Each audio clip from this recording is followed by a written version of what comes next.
me that green light. Give me that green light, Maine. Give me that green light. Give me that green light, Maine. Give me that green light. Give me that green light, Maine. Give me that green light. Give me that green light, Maine.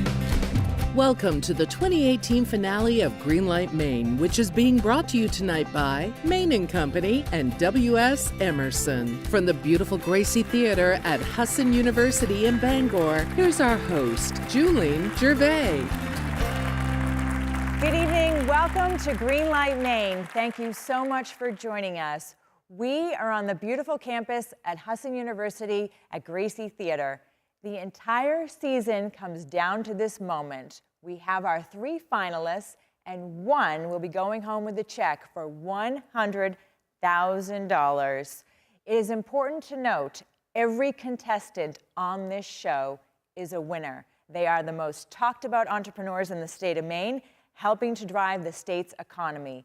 Greenlight Maine gives them a boost to expose, promote, and expand their business. They do this by working with our sponsors, judges, and mentors. Speaking of which, let's meet them now, the people with the $100,000 decision. Our judges are leaders from the Maine business community. First, we have Kathy Leonard, who is the CEO of Auburn Manufacturing. Welcome. Thank you, Julene. This is really exciting. I'm glad to be here. Auburn Manufacturing was an entrepreneurial company 38 years ago with just 2 people. We're now at about 50 people located in both Mechanic Falls and Auburn, Maine. And we specialize in making heat and fire-resistant textiles for industry. You are such a great story. Thank you for being here. Next up, we have Mike Herron, who is the COO of Emera Maine. Welcome. Thank you, Julene. I'm proud to be here tonight representing the 400 employees of Emera Maine who work hard every day to bring power to the people of Maine. Excellent. And finally, we have Danielle Conway, who is the Dean of the University of Maine School of Law. Welcome. I'm so happy to be here, and the University of Maine School of Law is the public and only law school in Maine, and we serve all of Maine. Excellent, and we look forward to hearing from you all in just a few minutes. First, the journey began a year ago. Our contestants take a lot of time preparing their pitches, both on and off the camera. Let's take a look back on how the season unfolded.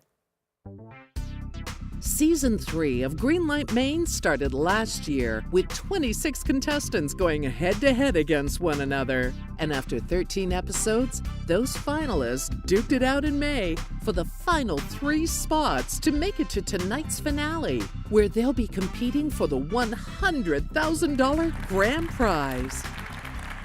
Our first finalist of the night is North Spore. I'd like to welcome Elia Tannhauser. Whenever you're ready, take it away. Thank you.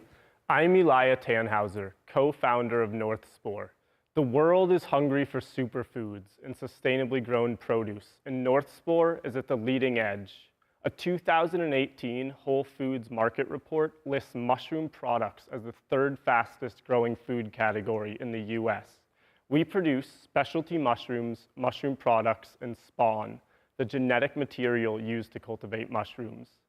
John Carver, Matt McInnes, and I started North Spore 4 years ago with less than $10,000 startup capital in a small garage in Westbrook.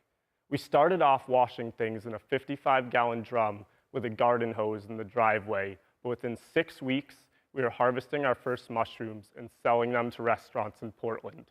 Our collective experience covered a graduate degree in mushroom biology, organic farm management, the food and beverage industry, and graphic design. North Spore cut its teeth as an innovator of small-scale mushroom agriculture, but has grown into so much more than that. We now sell to over 75 restaurants and grocery stores in Maine and work with specialty distributors in Boston, New York, and Seattle. Our fresh mushroom business has grown very quickly, but we see huge potential in spawn and spreading mushroom growing to the masses. As a seed is needed to grow a plant, mushroom spawn is needed to grow mushrooms. And as very few vegetable farms produce their own seed, very few mushroom farms produce their own spawn. Our grow at home and log grow kits make mushroom growing accessible to everyday gardeners, hoping to grow oyster mushrooms on their kitchen tables or turn shady parts of their land into shiitake log groves. We're supplying mushroom farms throughout the US and Canada and turning thousands of home gardeners onto mushroom cultivation every year. We are changing the way the world approaches farming and gardening. In the last 6 months, we've optimized our online store, and year to date have increased online sales of mushroom growing supplies by 440%. Our gross margin is above 50%, providing strong cash flow to support future growth. The mushroom industry of today is exploding. It's a lot like the microbrew industry of 10 years ago, and North Spore is perfectly positioned to benefit from that trend. We started as 3 college friends growing mushrooms out of a small garage. In 4 years, we've grown to a business with 12 employees, no investors, and we're closing in on $1 million in revenue this year. $100,000 from Greenlight would allow us to purchase new lab equipment, which would greatly increase our production and efficiency and would launch us into our next phase of scaling up. Thank you. Excellent job, Elia. Okay, first question, Kathy. It's amazing what you've done, and I love mushrooms, and I wouldn't dare ever pick a wild mushroom for fear of losing my life. But so what you're doing is helping folks like us. What differentiates you from other folks in this country doing what you're doing?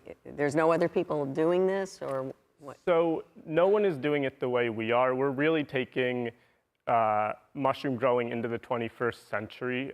As far as supplying commercial farms, we have a really easy to use online platform, really good customer service, and we know what we're doing, we have the experience, and we're really just cutting edge more than anyone else on the commercial side of things. And then really there's so many gardeners and farmers out there in the world, and nobody's teaching them how to grow mushrooms. There's so many people that are excited to grow mushrooms, they just don't know they can. Okay, Mike. Yeah, it's great, Elijah. Congrats for being here. So could you give me an idea what you think the target market or your size of your market is from the standpoint today? I think that the home grower and diversified farm market is very large. It's, the gardening industry is a multi-billion-dollar market, and nobody's really tapping into getting that market to start growing mushrooms. So I think, in 3 years, we could be a $5 million company. I think there's a lot of growth potential there. Okay, thank you. Danielle. Dynamic presentation. What percentage of your costs are attributed to your online platform? 1%, possibly. Okay, well, great job. And we have to take a short break, but when we come back, we're going to hear from our second finalist. Don't go away, stay with us. Greenlight Maine would like to thank our corporate sponsors, Bangor Savings Bank, Days Jewelers, and the Finance Authority of Maine. Are you trying to increase sales? At Dream Local Digital, we've been helping businesses using Facebook, Google, and other online tools for over 8 years. We're experts at helping small businesses because we work with them nationwide. Dream Local publicizes the important part of me and what I stand for and what Archers is about. We'd love to help you grow your business as well. Give us a call today.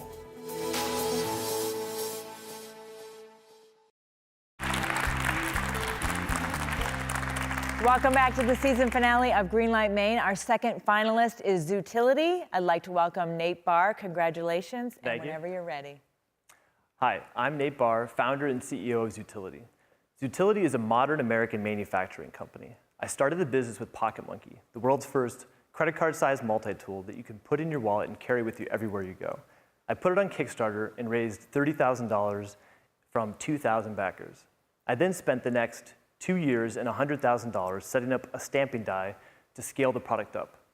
I learned that even though the end result was highly scalable, the process was not. So I began designing products that I could set up quickly and rolling our proceeds back into purchasing manufacturing equipment so that we could make products in-house.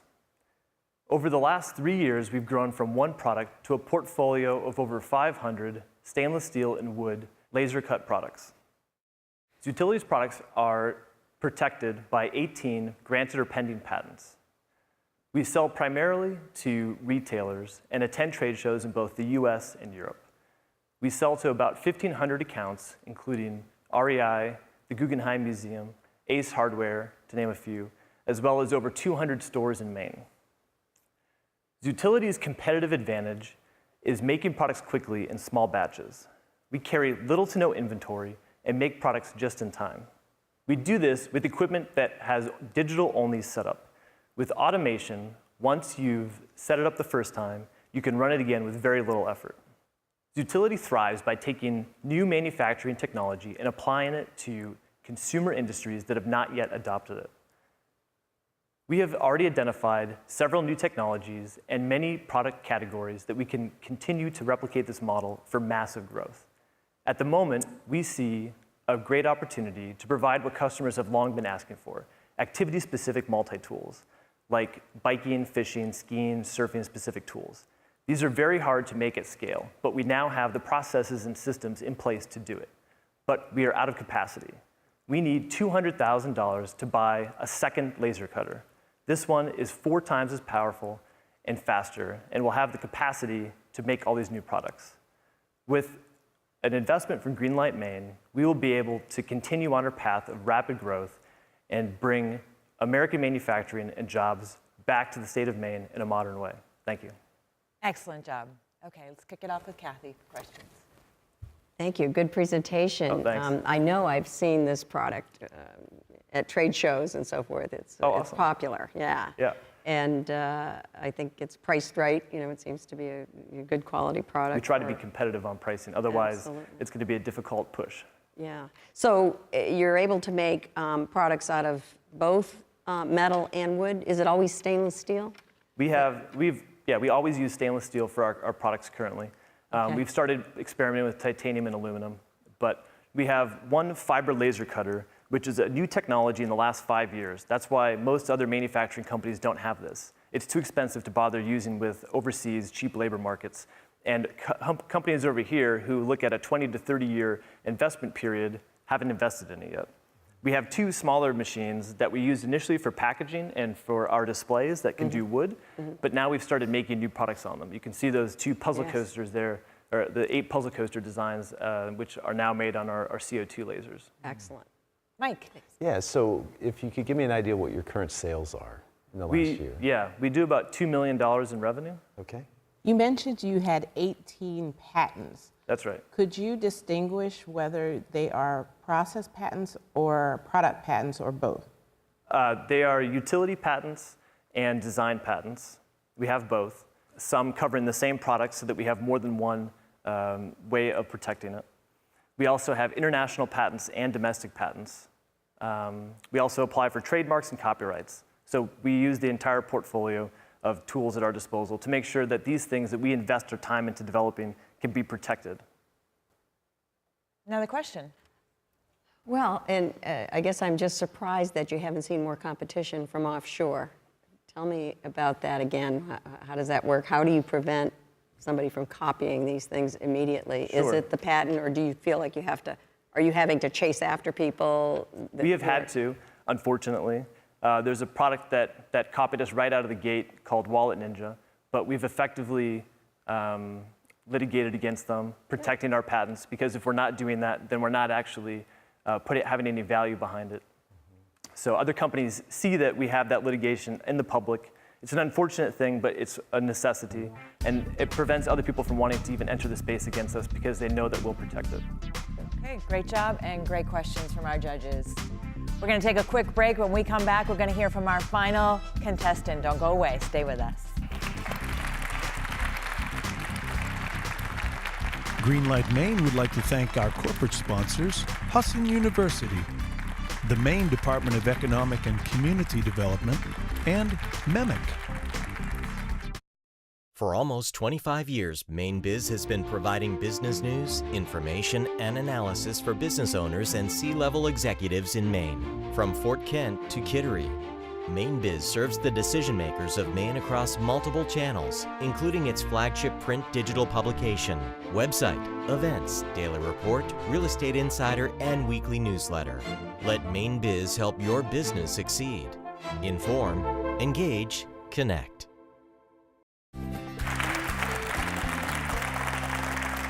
Welcome back to the season finale of Greenlight Maine. Our final pitch comes from Forager. I'd like to welcome Michael Yang and David Stone whenever you're ready. Thank you, Jolene. Good evening. Food is the largest industry in the world, and it's going through profound change, driven by consumer demand to eat healthier, fresher, and more local. After many decades of decline, small independent farms are actually making a comeback. In fact, in Maine, we've started 1,000 new farms in the last 10 years, the majority by people under 35 and 40% by women. Forager is at the center of this change. In fact, we were recently honored by Forbes as one of a handful of startups that is likely to impact and transform a major industry. I'm David Stone. I'm a serial tech entrepreneur who previously co-founded CashStar in Portland, Maine, which recently sold for $175 million, making it the largest pure tech exit in the history of the state. And I'm Michael, and I joined Forager because, like for many of my friends in my generation, our mission to make local food more widely available for everyone really resonated with me. So let's talk about local food. The market is growing really fast. Over 90% of the consumers now say local is the most important factor when they're shopping. 67% say they'll switch grocery stores to buy local food, and a whopping 70% say they're willing to pay premium for local produce. And this is all converging, creating an $18 billion market today. Yet local food accounts for only 3% of the food we consume today. So what's holding us back? Well, local sourcing by wholesalers is very complex. Unlike working with a single distributor as a grocer or wholesaler, if I'm working with 20 or 30 independent farms, it's very inefficient and woefully expensive. Furthermore, there's no efficient marketplace. So as a wholesale buyer, if my supplier runs short, I'm either stuck or scrambling around to find another replacement. Or as a farmer, if I have excess product or supply, I may be out of luck. And lastly, and very importantly, there's absolutely no data available at all on the local food economy, which makes product pricing and planning busy guesswork at best. In short, the local food economy just can't scale. Enter Forager. Forager digitally streamlines the entire local sourcing process for wholesale food buyers. We bring all of their local farmers and suppliers into one e-commerce platform so buyers can place multiple orders in just a few minutes. And then we take care of the rest all the way from messaging, invoicing, all the way through payments, reducing time, errors, and paperwork, while creating a trove of digital data with actionable insights. In fact, in a case study, one of our grocers saw 60% reduction in labor costs, which meant 30% improvement in margins.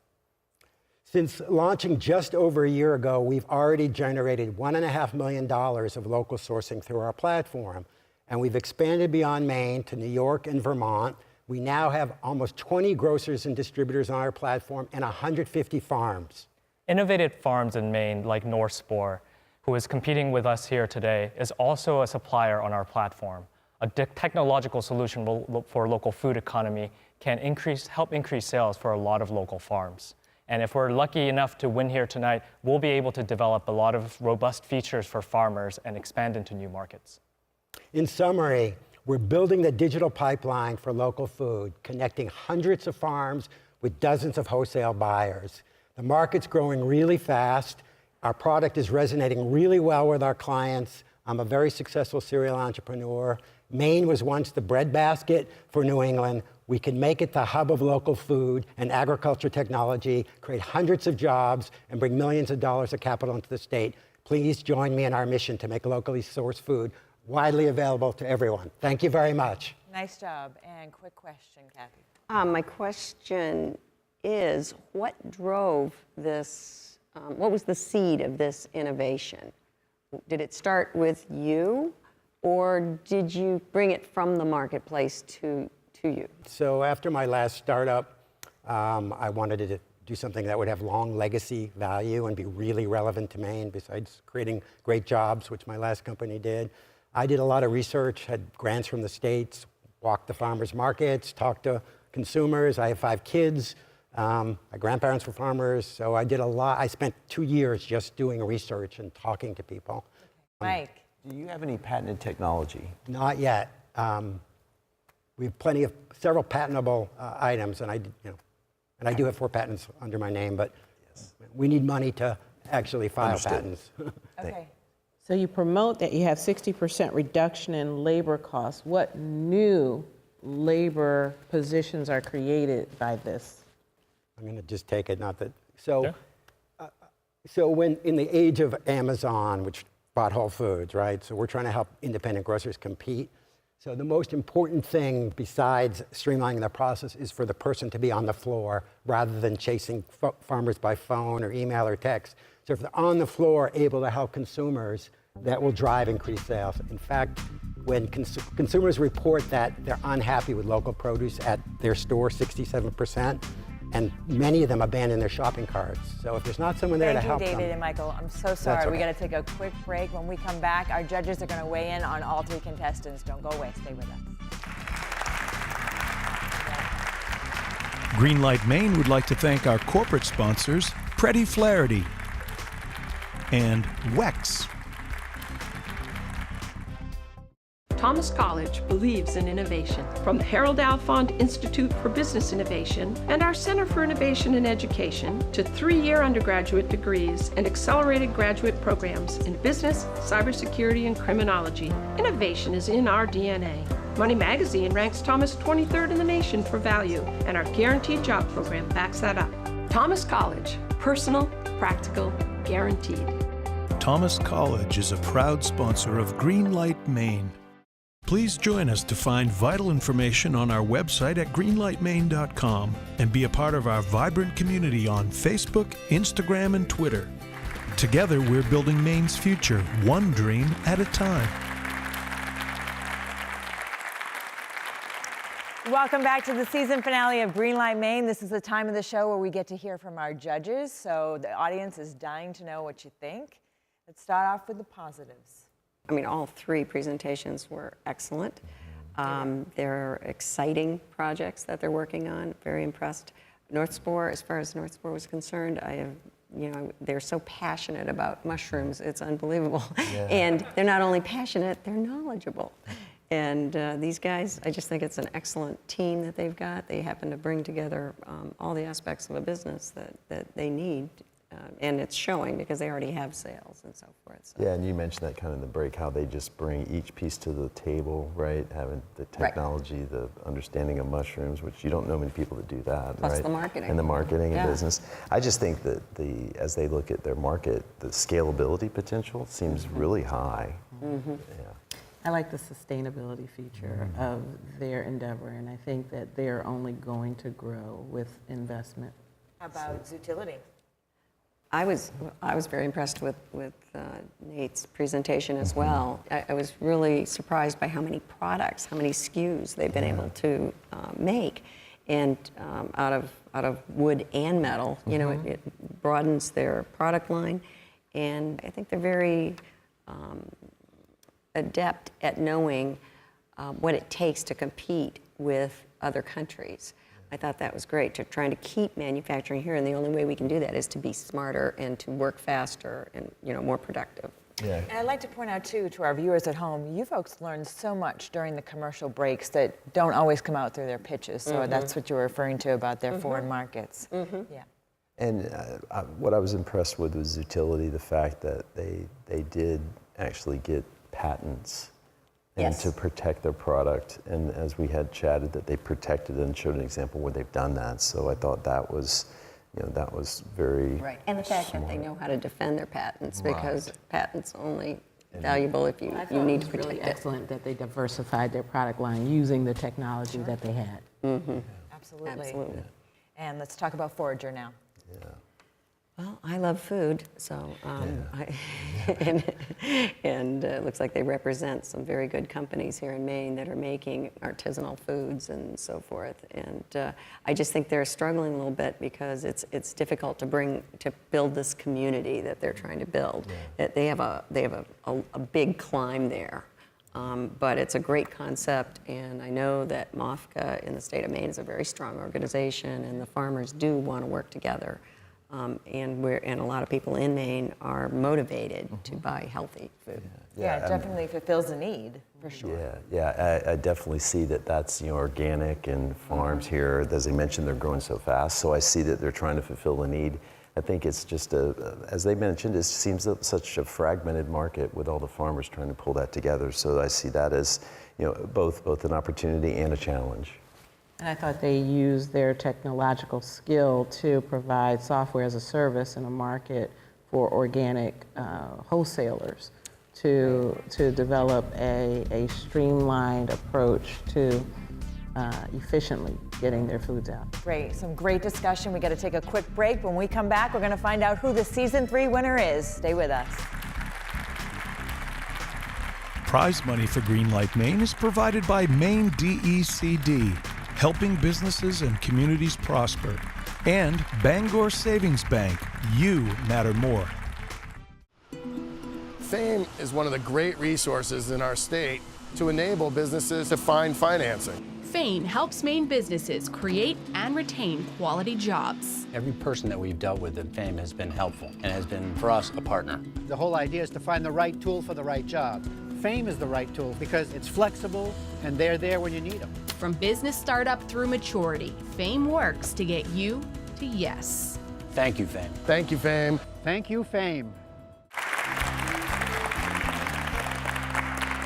Welcome back to Greenlight Maine. We are moments away from finding out who the winner is. But first, we would like to thank tonight's sponsors, Bangor Savings Bank, Maine DECD, and Maine & Company, who are here to present this lovely check for $100,000. And the winner of Season 3, judges, who's it going to be? And the winner is North Spore. Congratulations to Alaya. Great job. And here you have this beautiful check. Thank you so much. Thank you so much. What's going through your mind right now? I'm really excited. Yeah. Well, you did a great job, and so did the other contestants. Like we said earlier, awesome. Everybody's a winner here. So, and best of luck to you in the future. Thank you very much. Okay, that is all the time that we have. You can see all of our episodes on greenlightmaine.com. Please visit us on Facebook, Instagram, and Twitter. And we are coming back for Season 4 in September on Sunday mornings after Meet the Press at 10 a.m. So please tune in then. Have a fantastic summer, and good night.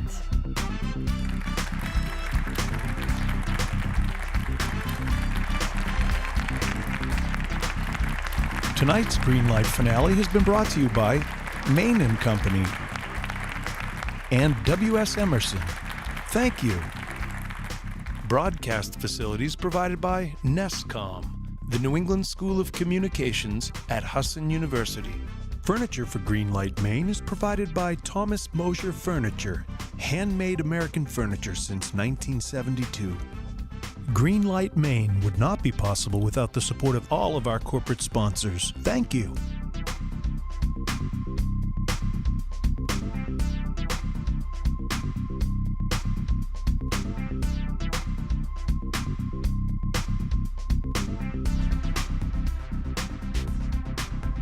Greenlight Maine has been a paid-for presentation by the Portland Media Group.